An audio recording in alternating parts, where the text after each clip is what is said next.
Hello, and welcome back to Zenin Fanfics. Today we're starting part 30 of an exciting new series. What if Villain Deku became a teacher at U.A? If you enjoy this video, please like and subscribe for more content. The story we're featuring is written by Bloomer Bill on Fanfiction.net. You can find all the relevant links in the description, so be sure to check out the author's profile and say hello. Now let's dive into the story. Tamaki found himself in a not-so-rare position, laid in his bed, and staring at the ceiling, waiting rather restlessly for sleep to take hold of him. His anxiety caused him problems sleeping time to time, and normally Tamaki wouldn't even be so bothered by it, and just went to bed early because of it. But as he rolled over to grab his watch, he saw it was now approaching midnight, and whined in his head about it. Tamaki let his eyes slide over to the other side of the room, where Murio was peacefully sleeping in his bed, bar the snoring. A small smile formed when he saw Murio's hair splayed around him in a big mess from how Murio tossed and turned every night. The barber Midorisen recommended had been a very nice lady and grew out Murio's hair for plenty of clothes to be made, and his friend still had enough left for it to be its originally length once again. Murio had returned from the appointment much happier than he had since his breakdown. Murio always hated having short hair, he usually claiming he felt naked without it, which Tamaki figured was less of a joke than he previously thought it was. Tamaki's stomach curled at the thought. They'd likely tell him it wasn't his fault, but Tamaki couldn't help feeling he was in part responsible for Murio's breakdown.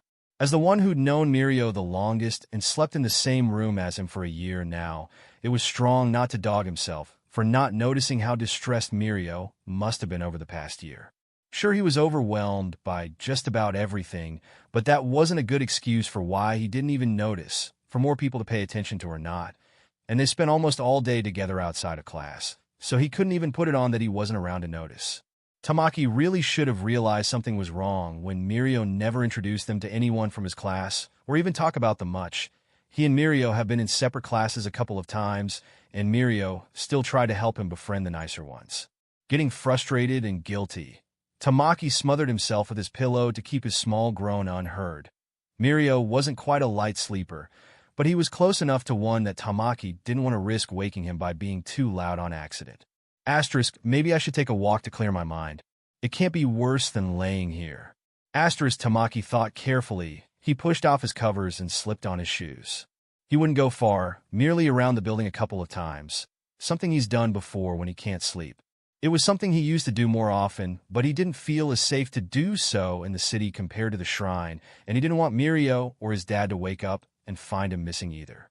Grabbing his flashlight, Tamaki only paused to double-check that he was mostly dressed appropriately and decided to take the baggie of mice from the mini-fridge Murio insisted on adding to the room for his perishable snacks. Tamaki would feel more guilty if Murio didn't keep his bottles of strawberry milk in there too.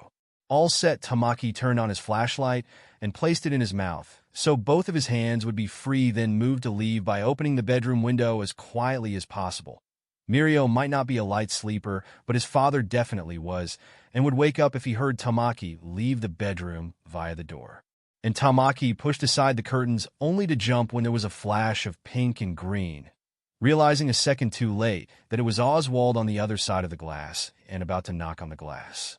Tamaki's mouth opened to ask what he was doing here at midnight of all times, but remembered his flashlight and scrambled to grab it before it hit the floor and woke Murio and Togata-san. Calming down from his first heart attack, Tamaki timidly turned back towards the window, and Oswald looked guilty for causing it. Sorry, Oswald said, but Tamaki cut him off by waving his arms like a demented windmill for him to stop. Even if it was slightly muffed by the glass, it was long enough to cause Murio to stir before ultimately flipping over to his other side.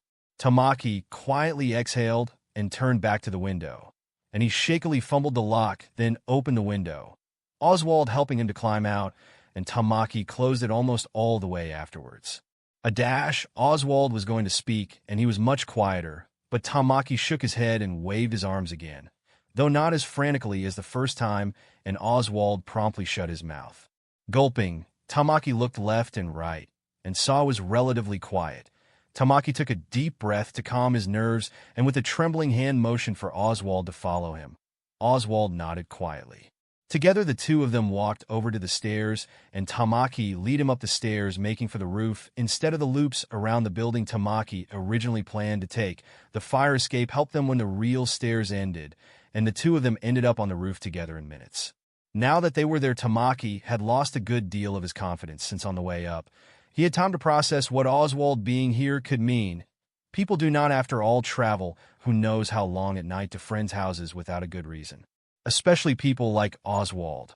Feeling lost and concerned, Tamaki couldn't help fiddling with the trim of his night shirt, a soft material with glow and the dark stars all over it that he absent-mindedly notes was part of a set from Hato he got as a Christmas present. "Can I, speak now?"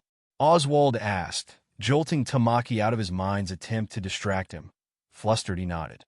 Oswald looked away, rubbed the back of his neck with exhale. "Didn't mean to cause you guys any trouble, but I can't be home right now, and I figured Strip Murio wouldn't mind letting me crash for a night or two," Oswald told him. Tamaki felt his chest constrict at that. Miyake had vaguely hinted at it before, so Tamaki and the others knew Oswald wasn't on the best terms with his dad and stepmom, and in the wake of what happened with Murio, this fact was a lot more unsettling. Looking back at him, Oswald scoffed almost instantly. "Oh, calm down. I just have some CRP on my mind, and didn't want to put up with the bitch you hag on top of it," Oswald said dismissively and bumped his shoulder with Tamaki's own. And maybe if Tamaki wasn't looking at just the right time to catch the twitching of his hair underneath the hoodie, he'd believe Oswald. The fact that Oswald still wasn't acting completely like himself either since Monday didn't help either. If anything, it only spotlighted the issue from before the mall attack and brought it back to his mind. Biting his lip, Tamaki closed his eyes and took a deep breath. Tamaki tried his hardest to scrap up his courage and gripped his shirt to keep them from trembling as he turned to Oswald. "Are you not okay?" Tamaki said, only to flush immediately after and shamefully bury his face in his hands as he understood that he was so socially inept that he couldn't even ask someone if they were okay, right? Tamaki only lifted his head from his hands when he heard a muffled snicker. Oswald had a fist tightly pressed against his mouth, clearly trying to keep from chuckling or something similar, but only seemed to get worse for him. "Oh, Oz," Tamaki whimpered when Oswald's shoulders hunched up. Sorry, didn't mean to laugh. It's not even funny, B, but I can't," Oswald muttered as he was forced to chuckle, and tears built in his eyes as he hugged himself. Tamaki felt his stomach twist at the sight, and his hand moved on its own to grab near the shoulder of Oswald's hoodie. Oswald's eyes went to him, and Tamaki didn't know when he got close enough to do it, but he apparently was. Oswald's eyes softened, and he let his head fall forward and hit Tamaki's shoulder, making the boy jump once again and let out a choked squeak. "I must be a real mess, Hajiki?" Oswald asked, voice somewhat hollow, and Tamaki fumbled for what he was supposed to do now. "I, don't know." Tamaki croaked, wondering if there were any How to Help an Emotional Friend for Dummies book, because he could really use one right now. He must not be doing that horribly, because Oswald was chuckling again, which felt kind of weird since Oswald's mouth was right on his shoulder, but it was probably a good sign, hopefully. Oswald sighed and pulled back to rub at his eyes, subsequently causing his hoodie to fall back and reveal his curls. And with another huff, he stepped back, moving over to the edge, and sat slumped against the waist-high barrier wall. Unsure what to do, Tamaki moved to sit beside Oswald, hugging his legs to his chest. Oswald moved to grab something from his pocket, only to wince when he realized that Tamaki was watching him, having forgotten for a moment apparently. "You won't rat me, would you, Jiki?" Oswald inquired, slowly pulling out a pack of cigarettes. Tamaki's eyes widened upon seeing them, mainly because he didn't know Oswald smoked, and an answer fumbled its way out of his mouth. No. Oswald huffed, bemused, and pulled out one and lit it up, only to begin hacking and coughing after he breathed in and threw it away. "Okay, F that. The hell does that beach stand these things?" Oswald exclaimed, staring at the pack as if it kicked someone's puppy. "Those are your stepmoms," Tamaki said, confused, his eyes fluttering. Oswald grinned back at him. "I may or may not make a habit of misplacing her SHD when she really gets on my nerves," Oswald told him before tossing the pack behind them, "and likely it fell to the street, though I might be doing her a favor getting rid of those cancer sticks of hers," Oswald commented with a shrug. After that, Oswald let his head loll back against the guard wall. "So, guess you want me to start from the beginning, right?" Oswald asked, letting his eyes slid over to Tamaki. Uh, I guess I'm the thing from before the mall? Tamaki suggested nervously. Yeah, yeah, Oswald said, nodding his head. I guess that's as good as any place, so you know that I ain't on good terms with my dad. Oswald brought up, running a hand through his hair, and Tamaki nodded.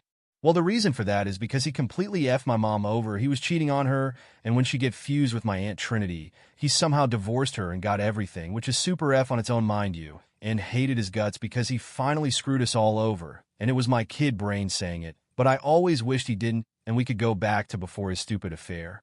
Oswald told him. But then that whole thing with Ryen happened during Miyake's internship, and I thought about what him not divorcing her could have been like. Like, it wouldn't surprise me if the two of them would have locked her up in house and treat her like Cinderella or some SHD, harassing the two of them for looking like a F-up creature. Oswald explained irritability. And that was a real F-up thought. Though all SHD was bad at home, but hey, at least my mom and Aunt Trinity aren't stuck in the basement licking their wounds, right? Oswald hollowly joked, turning back to Tamaki. Oswald, Tamaki said, moving his hand out to place on his shoulder, but stopped halfway when Oswald turned away again, and Tamaki cursed himself for being so stupid and buried his head in his knees. So when something wrapped around his hand, he was rightful surprised, and his head shot up to see up. He was less surprised to see that it was one of Oswald's locks of hair, and looked back over to his friend, who was stubbornly not looking at him, and looking quite a bit more morose. Tamaki opened his mouth to say something, but his brain wasn't helping him put any together, so he chose to squeeze the lock in his hand. Oswald's eyes fluttered closed and softly exhaled. Hey, Jiki. Does the stuff you grow ever feel like there's more of it in you than you in your hands after you use your quirk? He asked wearily. Tamaki's eyes widened, and his mouth fell open. What? Tamaki's mind sputtered as he unconsciously rolled the thought over in his mind. And no. I mean, I've never noticed anything else like that, he answered. Oswald scoffed. Lucky Beach, he muttered with none of the venom from when he was talking about his dad. It's kind of strong to forget that most of your body wasn't what you were born with. Oswald commented, making Tamaki's heart leap up into his throat as he suddenly remembered the festival. It hadn't seemed like a big deal at the time, but Oswald had lost his arm. Something that should have been horrifying, but the lack of panic from anyone at the time, combined with him growing a new one an hour after the festival ended, had left it as if it's just a footnote of the hectic day. One that left him feeling far colder after he thought of it and stared at the tendril of hair wrapped around his hand, grimly wondering just how many times he'd eaten that specific curl of hair only for it to be replaced with store-bought candy. Hey, Jiki, can you close your eyes for a second? Oswald requested quietly, bringing Tamaki out of his spiraling thoughts.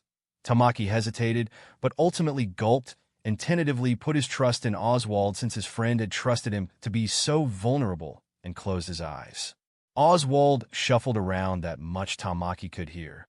Then he felt Oswald turn his hands over and into a cupped position, making Tamaki's stomach flip, and he wasn't sure if it was from unease or because his stupid teenage hormones were flaring up again at the worst possible moment. The next thing he heard was quiet, and even with his sharper-than-average hearing that he couldn't make out what it was that sound was, and the only thing his brain could come up with was rippling. Maybe, but it wasn't liquid, so it couldn't be, but it was the closest thing it sounded like, or a moist crinkling.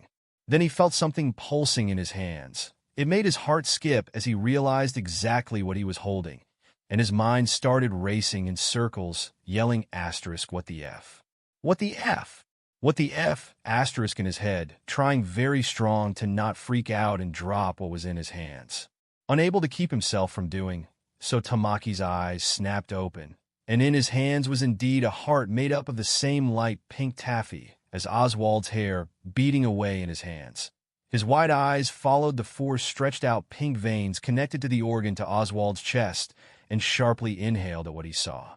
Oswald's skin had been pulled back, looking like it had been ripped apart, leaving a gaping hole that revealed his upper chest cavity, full of similar-looking pink organs, and the only non-pink thing being ribcage that somehow wasn't tinted the slightest bit pink, subsequently making his mental chant of what the F has graduated to wordless screaming in his head. Oswald apparently understanding he needed a few minutes to freak out, and he was right, because it felt like an eternity before Tamaki could pick his jaw up and meekly croaked, "Olo, Oswald." Oswald gave a soft hum. Other than my bones, that's the only part of me I was born with. Oswald softly said, just staring at the organ as it sat unperturbed in Tamaki's hands. And Tamaki's eyes went back to it as well. Sometimes on the shit of days, I just take it out and hold it. I don't know, it just feels right. Oswald explained, trailing off. Tamaki swallows thickly, an odd, indescribable feeling squirming in his own chest as he doomingly realized that he was wildly out of his depth in this situation and was half considering fainting on the spot. Instead, a shaky "see-cool" left his trembling mouth. Oswald laughed breathlessly. Yeah, it's kind of cool, Jiki, Oswald said, smiling at him, and it subsequently felt like a shot directly to Tamaki's heart. Flap your wings, drop on a criminal swoop. Repeat. Flap your wings, drop on a criminal swoop. Repeat. Flap your wings, drop on a criminal swoop. Repeat. These words looped in Hawk's head over and over again as continued to work his beat, one that was as strong as it was now that Hawks violently ripped his thoughts from that track of thought and stubbornly chanted it again.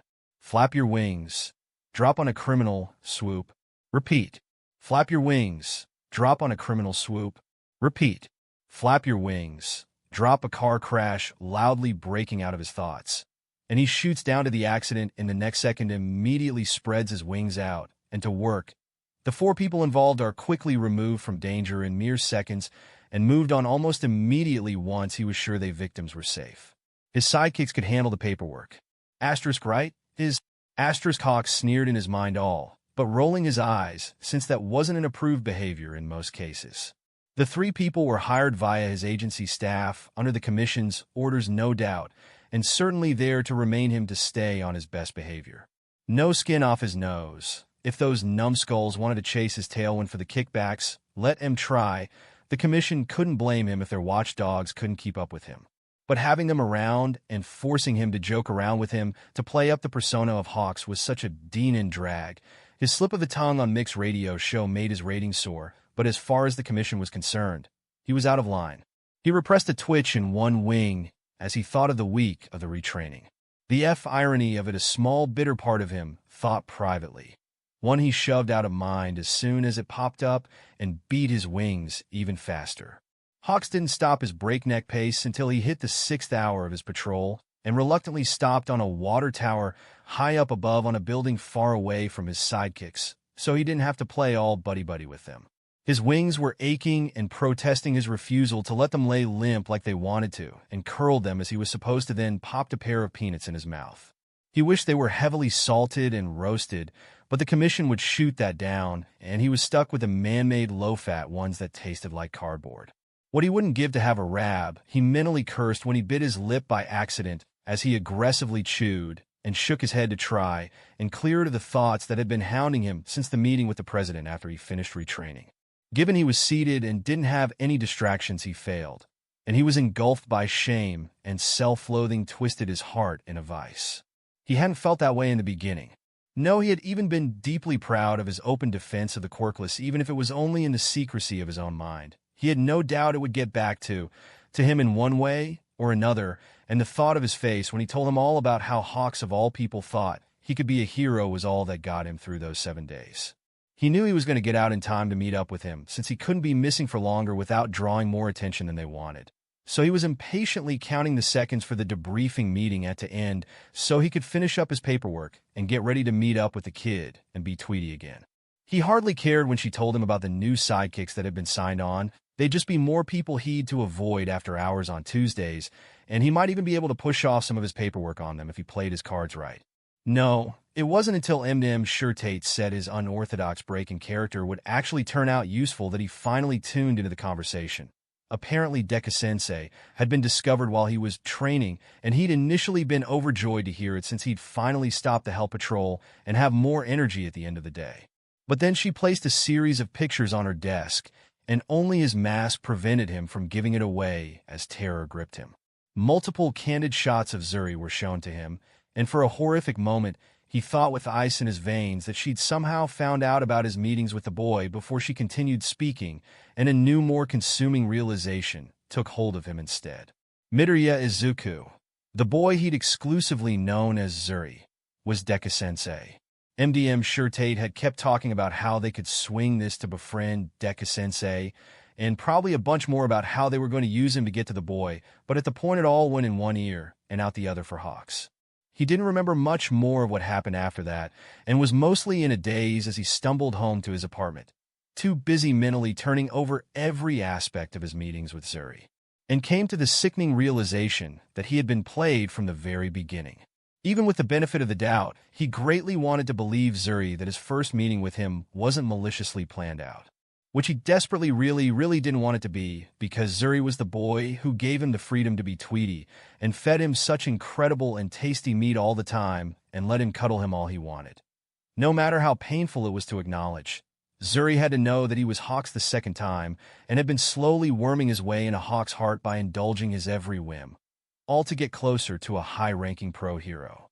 And Hawks, like the blind fool, he was lapped it all up, letting him get what was no doubt months of blackmail that would utterly ruin the persona the Commission crafted him to be, and had been successful enough to make him willingly chose repeatedly to put himself in positions that would have his license ripped away without a second thought if one word was leaked. Deku-Sensei had been 3 steps ahead of them all, and Hawks couldn't tell anyone without the Commission catching wind of all the rules he'd broke, which was sure to go over well with the knowledge he'd fallen headfirst into Deku-Sensei's honey trap. And that was the part that hurt the worst. Zuri wasn't any more real than Hawks was.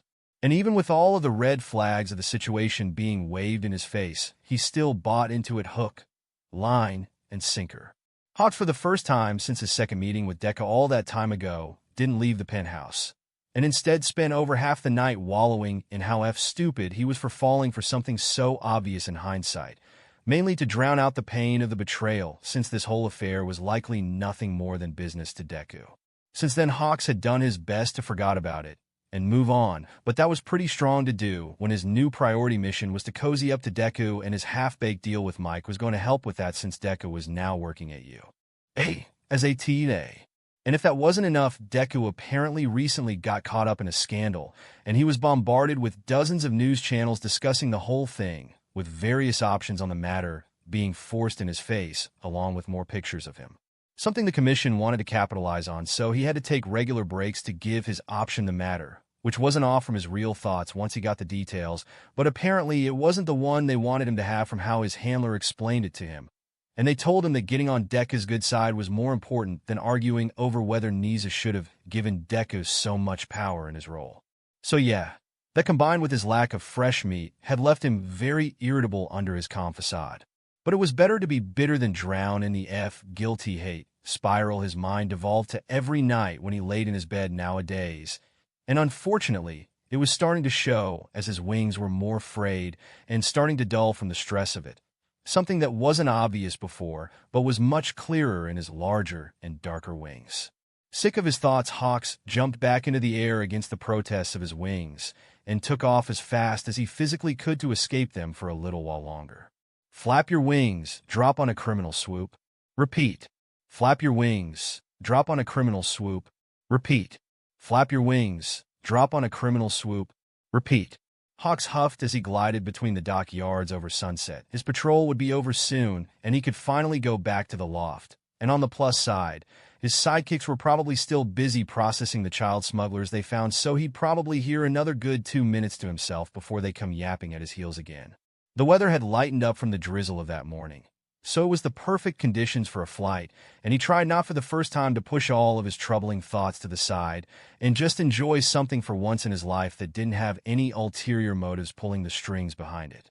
But as it seems, he apparently couldn't even have that, because 1 second, he closed his eyes, and the next a familiar foot covered in electricity jolted him from that split second of peace he had.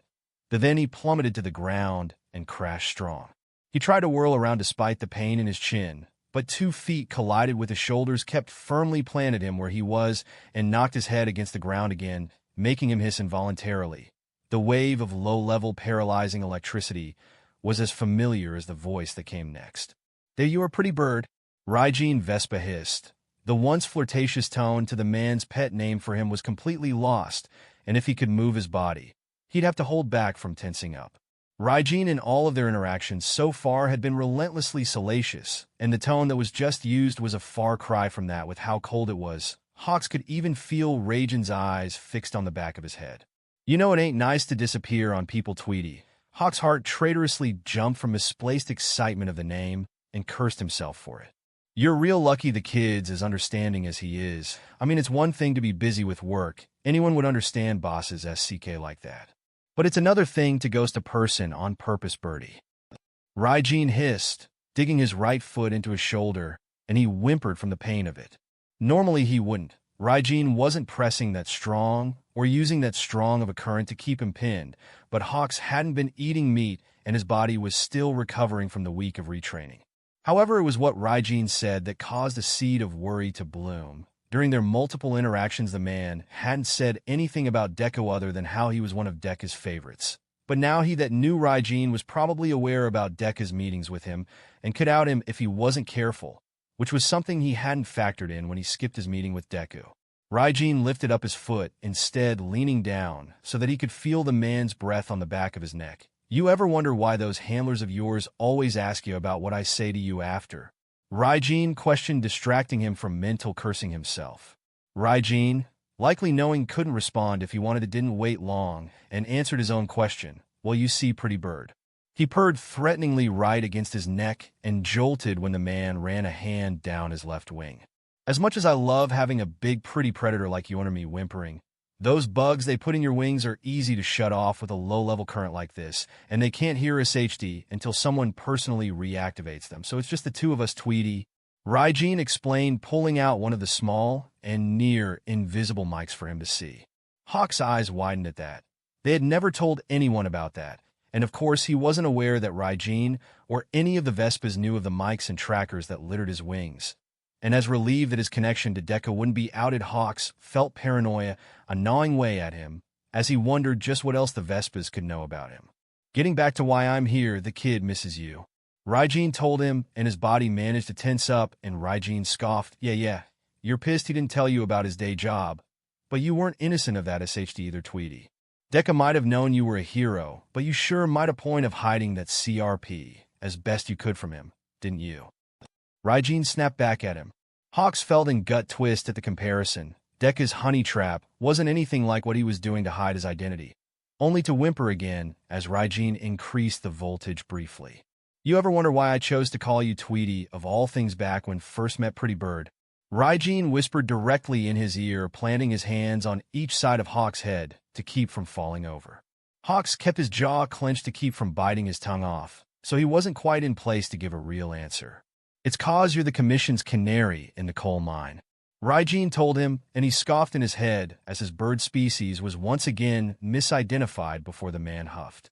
Right, those corporate shills wouldn't tell you old saying like that. Canaries were used way back when to check if the coal tunnels were going to kill them. A tiny bird like that couldn't take as much carbon monoxide as a human, so if it croaked they knew to get out of Dodge. Ryen explained to him, and you Pretty Bird are the commission's canary. That's why they send you to do all their dirty work, because you get them the results they want if you want to survive, and if you ever decide you won't take their toxic SHD, then they can wash their hands of you and pick up another birdie to replace you. Ryen elaborated. Hawks wanted to dispute it, but he finds it strong to form arguments. The only one he can is that he isn't as disposable as Ryen was implying, because he wasn't trained alongside anyone else. A quirk like his wasn't a dime a dozen after all. Take a look at the birdie before you. What was her name? Lady Nagant. Yeah, that was it, and you remember what happened to her, don't you? Ryen asked, and Hawk's mind stilled. He did know of the heroine. Met her a couple times near the end of his training. Then the previous head was killed, and she had locked up for a killing spree of her former co-workers, and he didn't question it at the time because he trusted the commission.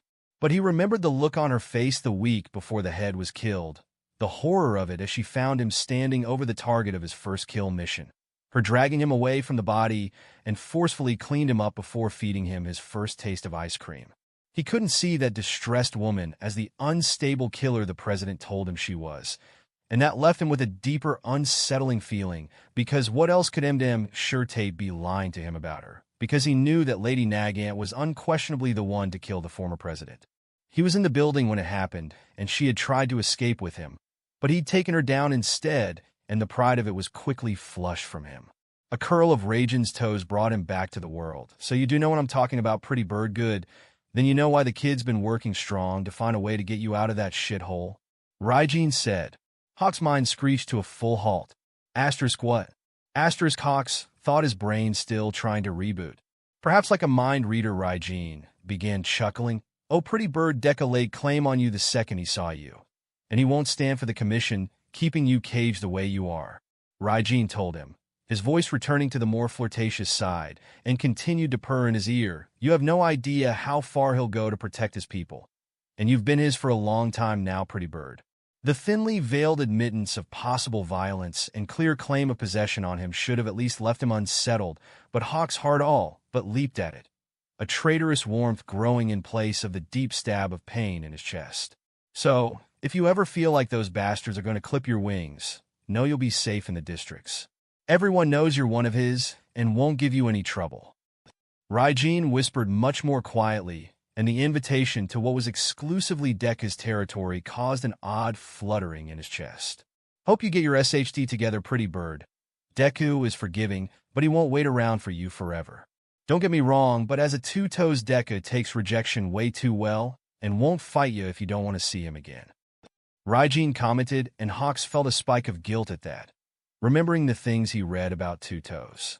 Hawks hadn't thought about it, but despite the anger, the idea of never seeing the boy in person again had opened a gaping hole in his guts which was suffocating him. So, if that ain't what you want, pretty bird, then make some time to clear the air with the kid as soon as you can. Ryen said, then up the current once again, and Hawks was pushed into unconsciousness. Raven tapped one of her claws on a table as she stared out at her view of the city, her eyes naturally moving from the sea of lights to focus on a much smaller blinking red. The stoicness she was currently displaying would be a great shock to many. MDM Raven was known for her flamboyant personality after all. Achabi Roth, on the other hand, was not nearly as animated as the persona she put on. She was naturally a cold and closed-off person, but she had a head for business and knew enough to fake being the overly SXL woman Raven was. Even if she felt that Raven was over the top more often than not, she was such a believable character the drop of it shocked most. Roth did not have many reasons to drop the act, so Raven was more of a second skin than just a persona. However, her ladies had been whispering about a name she had not heard in years. Tsutsumi Kana, a woman better known as the fallen heroine Lady Nagant. She had burst into the scene nearly 2 decades ago with her rifle arm and rose through the charts to the hundreds in 5 years, only to succumb to mental illness 8 years ago and slaughter 5 of her co-workers, and was quickly arrested then sent to Tartarus. Roth scoffed. The official story was such complete bullshit. Granted, she had insider information that no one else could ever have for why that was bullshit. Once, many years back long before, she had been one of many children abandoned by her parents, and life as a gangly owl/ostrich girl was not so easy on her. Then a new girl with purple and pink hair had been left by a couple of officers. That was when Roth first met Kana, a girl that was far more friendly and bubbly than most kids whose parents died before they could meet them. Kana had decided to befriend her of all people, and Roth admittedly loved finally having someone in her corner, even if she always felt like a downer on Kana's positivity. Tired of the treatment Roth was getting, Kana insisted the two of them run away. Then they actually did it, being homeless together for 6 years, just the two of them. You do not spend 6 years with a person and not become attached to them. Kana and Roth crossed the line of friends to sisters at some point. Not that either of them had minded. Nicknames were of course given. She became Raven for the first time, and Kana decided she was going to be Kane of all things once she spelt her name incorrectly in English. Some of the happiest years of her life. Tough, but they had each other through thick and thin. Things could not stay that way forever naturally. They were put back into the foster system when they were 10 and promptly separated when Kane was adopted by the Tsutsumis within a month. They stayed connected and still saw each other regularly. It was not until Kane's second year in middle school that things between them ultimately fell apart. Roth had been living as a runaway again for a couple of years and was quite a bit more jaded. So when Kana came to the alley, she was searching for supplies and to tell her all about the amazing opportunity she got from the commission to become a hero. Roth was not quite supportive.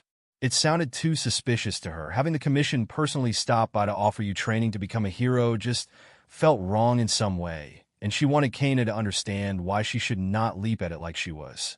Unfortunately, middle schoolers were hardly eloquent in their words, and the two of them ended up fighting, with some strong words and jabs being thrown between them. The two of them both walked away sobbing and hurt on a personal level. They did not talk after that as Kane stubbornly signed on with the commission, and Roth had not seen her until she was 18, and Kane debuted as a pro hero named Lady Nagant. Part of her wanted to reach out and try and apologize at least for how they fell out, but she could not bring herself to do it, especially as she was laying the groundwork for a nest. And for a long time, Roth had felt guilty for being so harsh, instead diving deeper in her work at the nest, keeping her flock safe from less savory characters. For the longest time, she thought she had overreacted because Kane seemed to be so happy. Whatever training they gave Kane was impressive because she did not see the cracks of Lady Nagant until a decade after she started working. As most people say, it was the little things that gave them away in the end. Again, to be fair, she would not see the evidence of her spiraling if she had not grown up seeing it to know what it really was. The complaints of Lady Nagant suddenly being unwilling to shake hands were because she did not want all the BLD on her own to rub off on them. It was a common sign from whenever Kane felt guilty about something she had done with her quirk. It started when she was 7 and used her quirk to help them get away from a creeper. She got the man in the arm, but he fell and hit his head strong. They didn't stick around since he was cursing up a storm, but neither of them could forget the way BLD gushed from the wound. And once she started paying more attention, Roth found even more of Kane's guilty tics popping up and worrying not at her, which was when she turned her business from just being a BRTHL to an information mill, searching for any bits or pieces to understand what was going on behind the scenes. Unfortunately, there was not much she could find, and Roth felt a touch crazy for how far she was going to basically stalk Kane, but deep in her gut she knew that something was wrong and that she could not let this go. Then one morning she woke up to the front page story of the newspaper being about Kane snapping and killing 5 of her coworkers. She was in shock for about a minute before she tore that morning's paper to shreds. Lies, she knew it was filthy lies. One of the heroes Kane supposedly killed the night before had spent the whole night with one of her girls, so the commission story of her gunning them all down around midnight was complete horseshit. Kane must have found out something she should not, and the commission was trying to cover it up, or maybe Roth had been right, and they were forcing Kane to do things she did not want to and was not willing to do for them anymore. No better way to shut up a hero than to make her look like an unstable killer. The voicemail she discovered when she checked her old phone guaranteed it. It was one of 2 old purple flip phones they got back when they were 9, and there was no one on Earth other than Kane who could have called her on it. Hey Roth, it's been like forever. We have not talked since yeah. Look, I don't know why I called you, or why I was hoping you'd pick up after everything I said to you, but you were right. You were right about that BSTRD being AF scumbag, and I should have kicked his, but to the curb back then. God, I feel so F stupid right now, Roth. You have no idea of the CRP I did just because he said I was such an idiot, and I can't fix any of this because of Dash. I wish I could go back and slap myself for being such naive, optimistic beach, but I can't, Roth. I know that I shouldn't ask you to forgive me. I really F all of this up so bad, but give them F hell for me, Raven. I don't think I'm going to be around to do it. Kane was right. She had been swiftly locked up without so much as a word, and Roth fully intended to find any scrap of information she could so that she could get Kane out of that forsaken place. But the new president was good at covering up the dark side of the commission, and she had no leg to stand on and instead found out about far more dangerous things to be afraid of in the process. Of course, that was before Midoriya Izuku showed up. If there was anyone who could help her then, it would be him. And now here, he was coincidentally asking around about her friend. What luck, right? Standing up, Roth walked over to the windows and placed her hand on the glass, just under the blinking red light way off in the distance. It would be impossible for most to see, and most would not look past the skyline of neon lights and big billboards. But with her powerful owl-like eyes, Roth could make out the tiny, blurred silhouette of Tartarus, a series of red blinking lights, the only eye-catching part of it from so far away. There was a light screech as her clawed fingers scrunched up, and she narrowed her eyes. Asterisk, soon just wait for me a little longer, Kane. Asterisk, Roth thought, as for once she might have a way to get her sister out. An expected knock at her door lulled her back to the present, and she called out, "Enter." The short, brief answer was clearly putting the other off, as they did not open the door right away. hesitating for quite a bit before peeking their head in the room. A young man with long, floppy pink ears stared at her with cautious face. She raised an eye, and the man quickly moved to sit on the couch, clearly intimidated by her. Roth took her time walking over to her couch and sat down.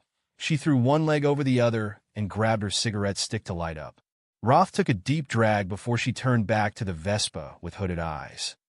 "You've been asking around about information on one Tsutsumi Kana, yes?" she questioned. A timid nod from the rabbit. "Deku-Sensei is the one who's been asking, correct?" Roth pressed, letting her head fall over to the side. "Yes, MDM," Cotton answered. Roth waited for a few minutes to let him squirm before she stood and crossed the room. She dug out a box and returned to the table, placing it on it, and pushed it over to Cotton. "This is everything I could find from her childhood," Roth told the shocked Vespa as she settled back onto her couch. And it was... Roth had kept many mementos of her years with Kane, and even had some from her time living with the Tsutsumis. The avian part of her brain strongly protested giving these items away. Most of them were gifts from her sister, and they should not be in anyone's hands but hers. She silenced the voice, took another drag of her cigarette, and leaned forward, causing the man to flinch back. "What does he want to know?" she questioned. Roth was ready to spill every fact she knew of her sister if it meant Kane would finally be freed. Geaton was humming as he proceeded to braid his hair back. It was a PQ song from some old movie Deku had sung time to time, and it was catchy. Once he was done, Geaton shook his head to test whether it would fly free or not. Deku explained that they would be doing something that was more physically involved than their usual meetings, which was a step in the right direction because Deku was going to bring with him one of his underlings. Well, the boy called him an employee, but there was no need to mince words. Deku had promised that his employee would be able to match his output toe-to-toe and would be an excellent way to assess if he could redraw water from the ice of his that had been melted. This meant, after 2 weeks of work, he was finally establishing real ground with Deku, something he was sure would be going over better if the others would stop trying to overstep. Perhaps his sudden rise in the movement had inflated his ego, but Geaton had been on his way to becoming a killer salesman before his recruitment. So, he was quite sure that Trumpet's repeated suggestions for him to persuade Deku by using his quirklessness would wreck whatever progress he had made. Despite Deku's lack of a quirk, the boy was smart for his age, and no doubt would not stand for the infantilism Trumpet was pushing for. Thankfully, Redestro was able to see more reason than Trumpet and was letting him take lead. Clearly, playing along with Deku would be the best for them in the long run. Outright butt-kissing would be suspicious, so the indifference was still his best bet there. Looking himself over and finding nothing in his outfit out of place, Geaton grabbed a duffel bag and headed out to his meet-up with Deku. Geaton waited for Deku at a field midway to Daika City. Deku had insisted on a large space in the outdoors for this little experiment, and Geaton could see why. Glaciers were hardly things one wanted to make inside of a building, and Deku's underling likely had a powerful fire-related quirk which would also be a big hazard indoors. Skeptic was upset, because he had to go out of his way to set up Kamaras rather than hack into them, but if he wanted to watch this, that he would just have to deal, because Deku was not ready to be brought into Daika City. A soft whoosh made Geaton straightened up and search for the portal, and found it easy since the black-purple disc stood out from the greenery around them. It was larger than the normal, and Geaton figured that the underling was larger than Deku. Deku, hair a mix of braids, band-aids all over him, and his worn clothes as he stepped out of the portal. Deku waved as soon as he spotted Geaton. Seconds later, another person followed the boy, and Geaton quickly worked to find everything he knew about them, only for his brain to choke as the first thing he saw were the scars. The tank top and shorts the man wore let him see how the thick purple scars were all connected aside from the bag like ones under his eyes. But it was the man's nearly mutilated right arm caused him to backtrack the hardest. Because purple scars, as weird as they were, probably more common than they seemed, but his right arm looked like it had been burned badly and half of its mass was just gone. Did the man's quirk cause this? But wouldn't he have some kind of fire protection, right? Then was he attacked by someone that quite negated? How could a scar like that even occur in the first place? Guys, Deku said, and Geaton shook himself and found the man was staring at him as well, before he swiftly looked away. Something Geeton was glad for, because his eyes, while slightly greener, were a shade too close to his mother's to be fully comfortable. "Yes, my name is Geeton," he introduced himself, offering a hand, trying to offset being so rude and gawking at Deku's underling. The man's eyes went to his hand, and Geeton realized his mistake, offering the wrong hand, and promptly decided he was just fouling this all up. People do not even commonly shake hands in Japan. What was he thinking? Then the man raised his right hand and took his in turn. The feeling of charred skin thinly covering bone was unsettling. But it was the lack of heat he felt that really threw him off.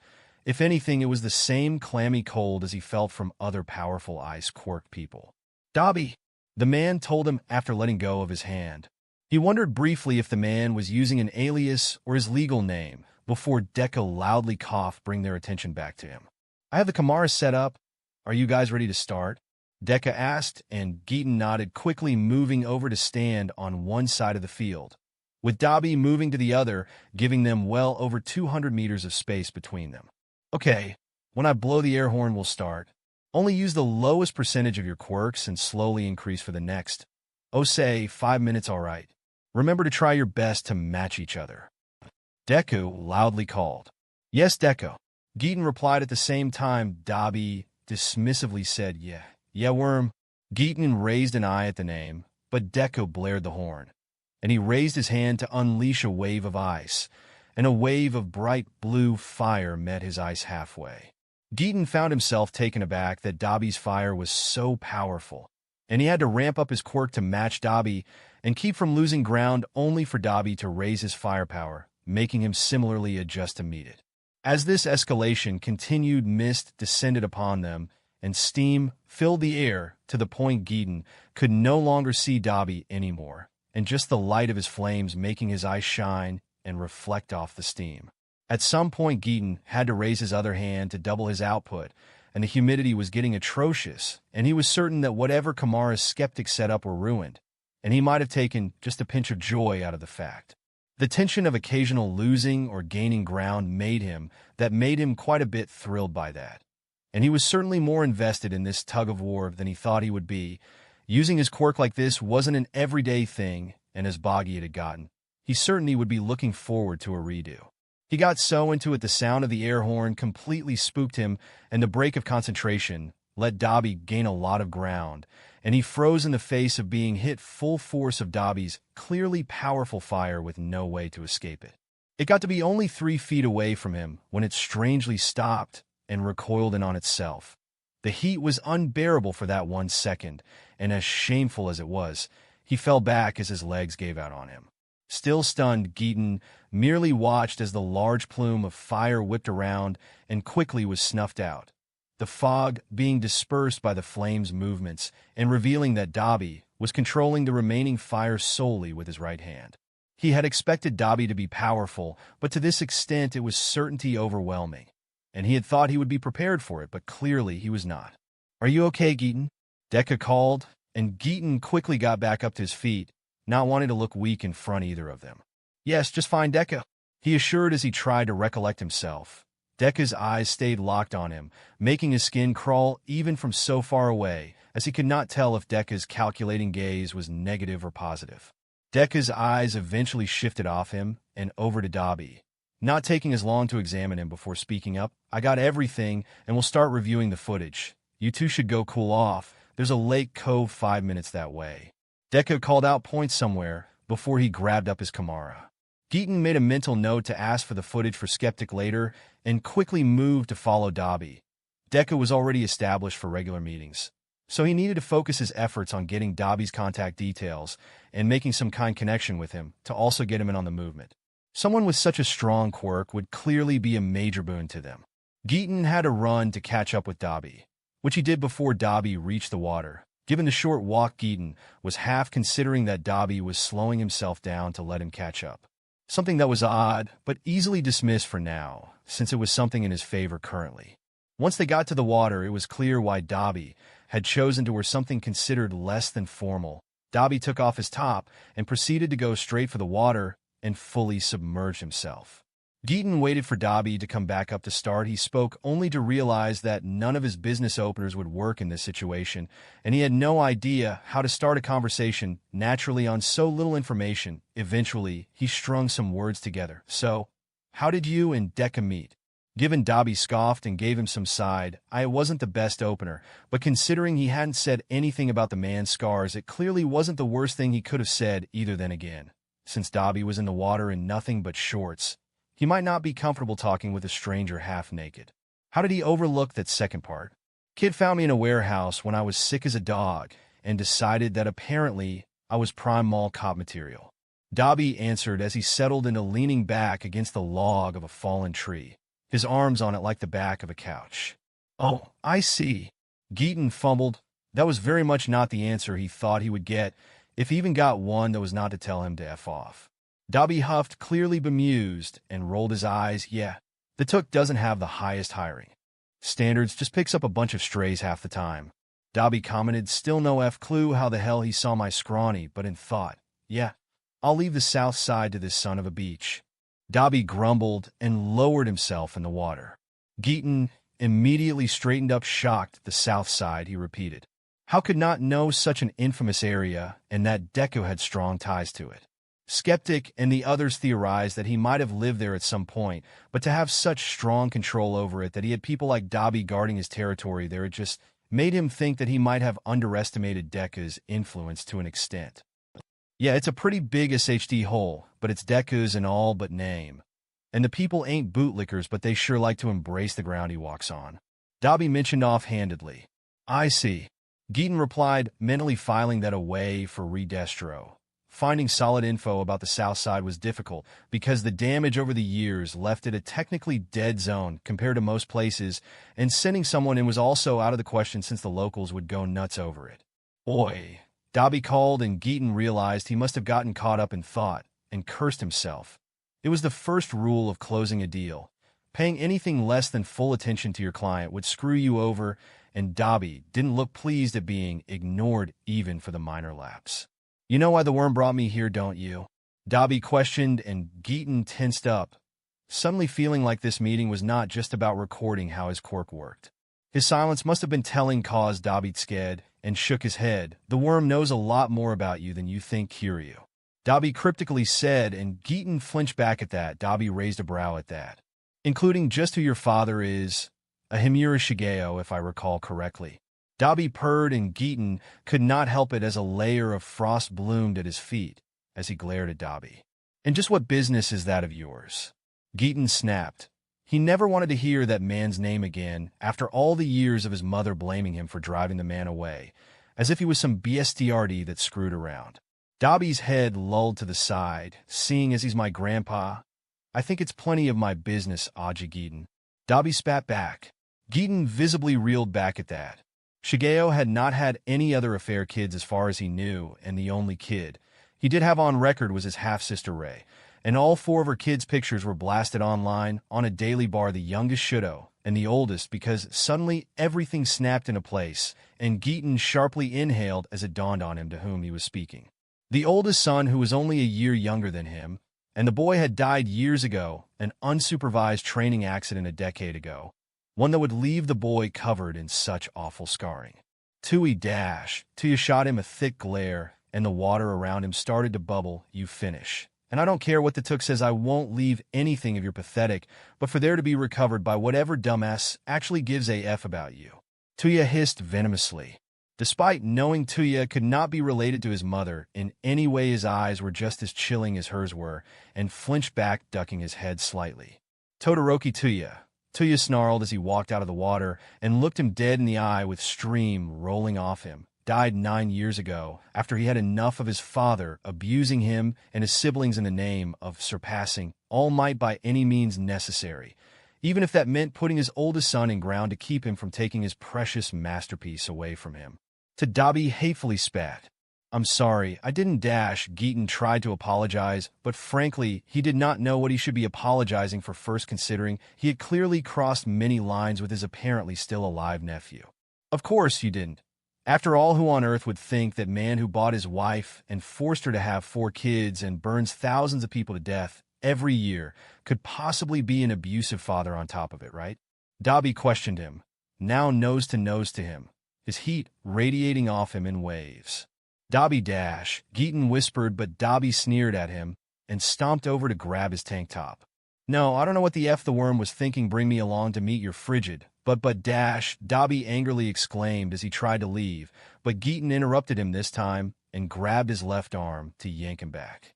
The flesh was searing to him, but Geeton could not let go. Regardless of what he called himself, this man, or how old he was his nephew and had clearly gone through parental bullshit like he had, and Geeton just could not let him leave. Not like this. What the F are you, dash? Dabi yelled at him, but Geeton cut him off. My mother used her quirk to scold me, Geeton flatly told him as he extruded some cold through his palm, both to help his hand and to hopefully cool Dabi's body down from how intensely hot it felt. What? Dabi spat. She could move water whenever I pissed her off, or if she was just wanted to do it. She'd boil water and fling droplets at me to keep me from having any big visible marks. My back is covered in the marks from it. Geeton confessed, watching Dabi's eyes widen slightly as he turned the information over in his head and his body cooled down with his distracted attention. I looked too much like my father in her eyes, and getting his quirk didn't help when I was growing up with the Banshee. She always blamed me for her relationship with my father falling apart, since he dumped her when his wife found out that he got her PRGNNT. Geeton explained to him. He saw Dabi wince when he said that first bit, which made him wonder if he ever heard that, making his heart twinge. Dabi stood silent for a while, though Geeton could feel his body rapidly cooling down. Dabi shook his head and yanked his arm out of his grip. What is with you crazy F airs and grabbing me when I'm hot mess? Dabi grumbled as he headed back to the water and sat down in it as he ran a hand through his hair.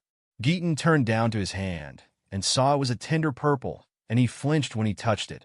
Hopefully the color would fade as it healed. Turning back to Dabi, Geeton found himself in a very odd position. Dabi, as it seems, was his nephew and had an immensely powerful quirk much like himself. And said nephew was just as traumatized as he was then. He nearly chased said man off by saying his BRTH name. Overall, it was quite a roller coaster of feelings, and he had no idea where to go next.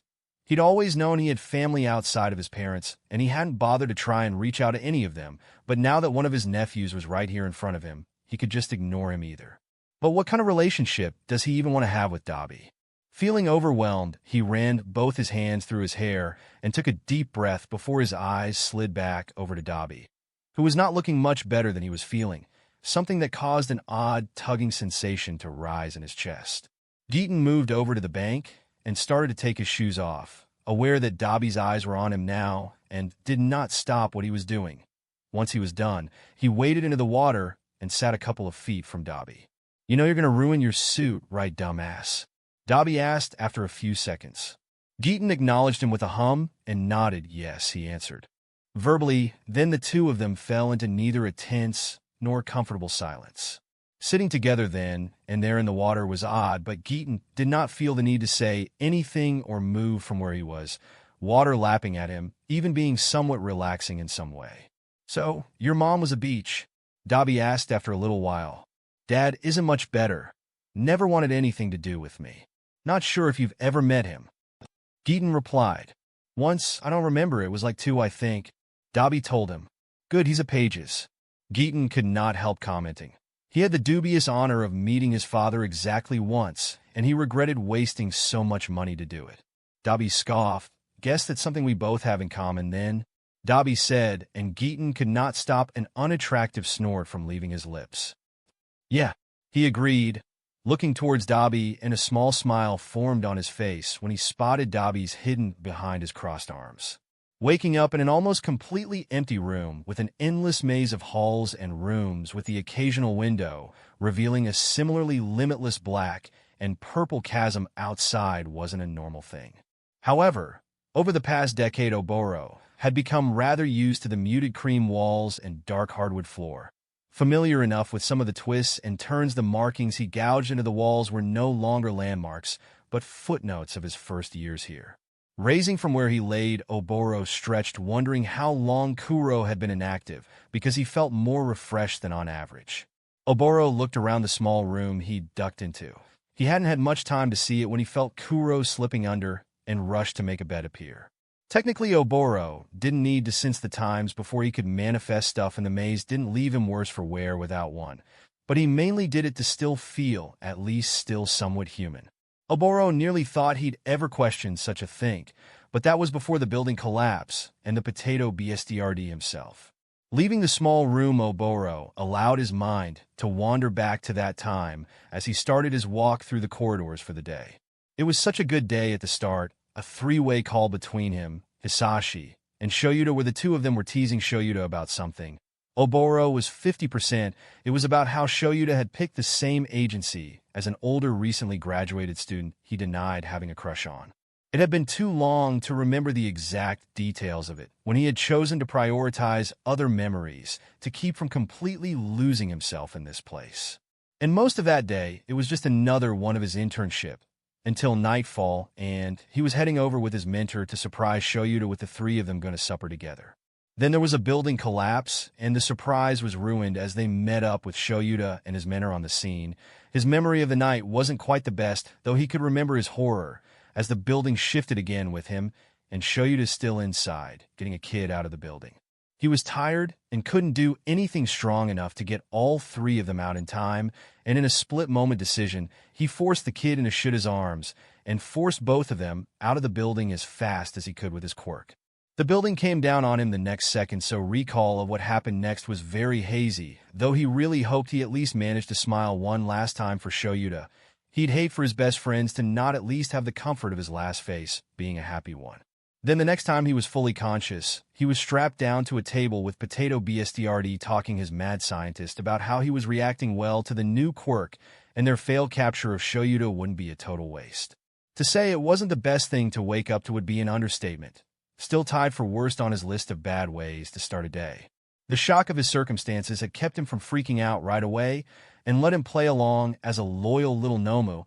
He had become due to them giving him a quirk called Shadow Pass. One that changed his physical appearance. He had avoided manifesting a mirror in fear of seeing solid pale green eyes, swirling lavender-gray smoke, and corpse-like complexion instead of himself. Shortly after his orientation, Potato BSDRD explained what Oboro's job was going to be. He was going to be the babysitter to a very traumatized young boy covered in many large dismembered hands. One, the Potato BSDRD planned to expose him to violent criminals and let the boy kill them. Yeah, no F all of that. Oboro had tried to run back to you, with Tenko once he thought it was safe. Unfortunately, the two bastards had planned for this, and he was sent straight back to the madman's lab, then restrained. Oboro woke up again locked in a room, and he learned of Kirojiri taking over for him after Potato BSDRD made him to take over his body, and that said room he was in was a sort of mental prison to keep him. It took him a week to break out by ramming a wall over and over again, and he tried to run away with Tenko again, only for the boy stare at him shocked before he started crying and rambling about something. An outcome the bastards again seemed to predict, and he was teleported back to the madman's lab. He tried to put up a better fight, but Potato BSDRD was just too strong for him, and he was forced into unconsciousness. When he woke up again, it was in these halls, and they were simply too strong to be broken through despite his efforts. He spent most of the first 3 years practically going crazy as he searched for a way out of this maze. He'd figured out to make constructs in this mind space of his. Not that it helped him much in the situation, but at least it helped him from going completely crazy from the lack of anything here other than himself. Going even more disheartened over the years as he watched Tenko by manifesting ATV connected to Kirojiri's senses.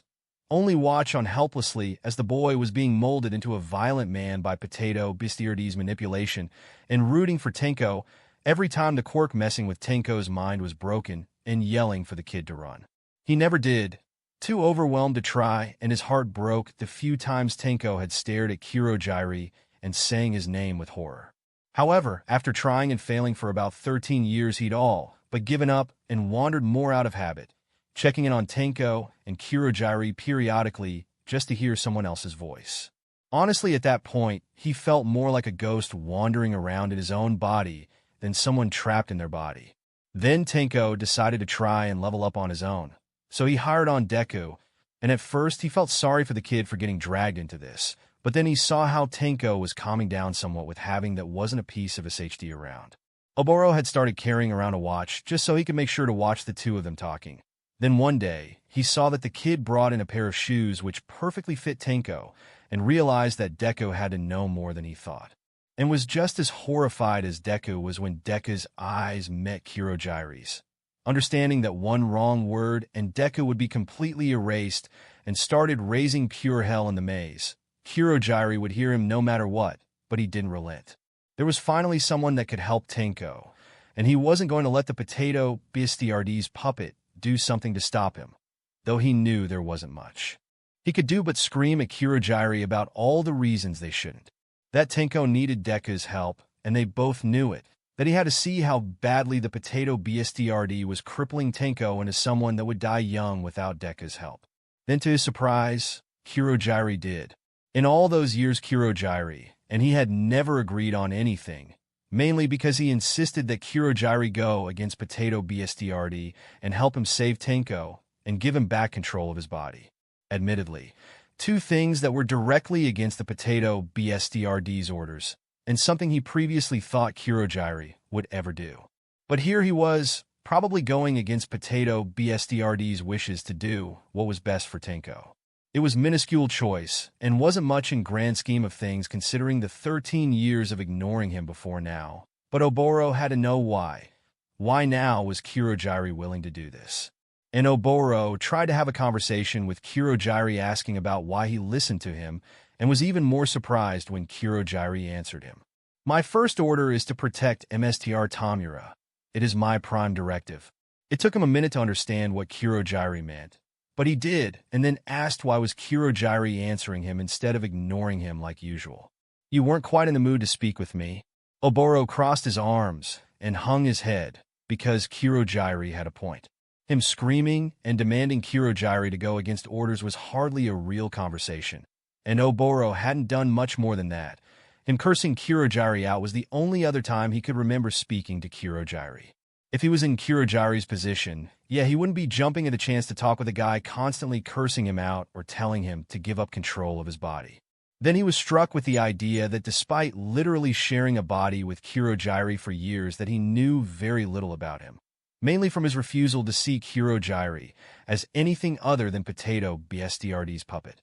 Which was kind of sucky of him looking back at it now, because he was being super unfair to Kuro. Like he probably wouldn't be able to react better given what he was going through, especially at his age, but he still felt crappy about it. Kuro was made by the Potato Bestiardi to replace him, but he wasn't much older mentally speaking than he was, and as weird as it to consider Kuro wasn't a parasite, but an unexpected roommate. And Oboro was sucking strong at this body roommate thing. So Oboro began asking Kuro more to get to know him better. And he was surprised to find out how much they had in common when it came to their interests. More importantly, though, he realized that Kuro also cared about Tenko outside its simply being orders. Which was fair. Oboro had only watched the boy grow up behind a screen, and he was attached to the kid. It would take someone deeply heartless to raise a kid only to not give a DMN about them. But the Potato Bestiardi really was living up to his name. Potato Bestiardi hadn't taken away a lot of Kuro's freedom when it came to Tenko, and left other things rather loosely defined. Hence why Kuro could text Deku about what was going on behind the scenes. There were also a lot of rules regarding him too, which were kind of fair given he'd tried to take Tenko away twice before and fought him back. Oboro really wished that whoever smashed Potato Bestiardi into a mashed potato had given him brain damage that would kill the man eventually.